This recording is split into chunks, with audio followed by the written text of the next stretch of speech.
Êzêqêêl taught the knowledge of the clouds. I get it. As a child, I enjoyed studying and learning cloud charts and what kind of cloud predicts what kind of weather. It was cool.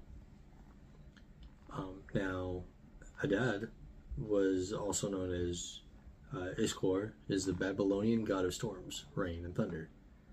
He is known for his ability to bring rainfall and control weather patterns. Baal Hadad was also known as the god of storms and rain.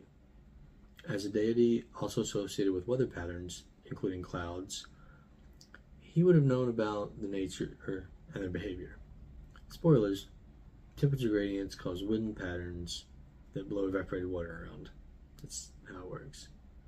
Now, in Egyptian mythology, there are several deities associated with weather and natural phenomena. One prominent example is Horus, the sky god, who believed to have had power over the elements, including storms and rain. Now, Zeus, the king of the gods in the Greek mythology, was associated with the sky, thunder, and weather. And as the ruler of the heavens, he possessed knowledge of various atmospheric phenomena, including clouds and storms. As a chief deity of the Roman pantheon, Jupiter is believed to have had control over the sky and weather patterns. This is interesting to me because the planet Jupiter is one of my favorites, as it has amazing weather patterns. In fact, there's a hurricane that's been going longer than the United States has been a nation. Now, Thor, the Norse god of thunder, is associated with storms and weather. While he's not specifically mentioned as having knowledge regarding clouds, his domain over lightning suggests an understanding of atmospheric phenomena.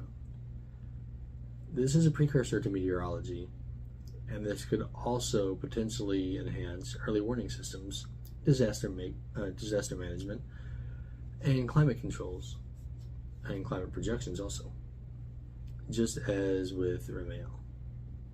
This would also take some of your reliance away from the one true God and replace your prayer for a storm to pass with a simple weather forecasting app.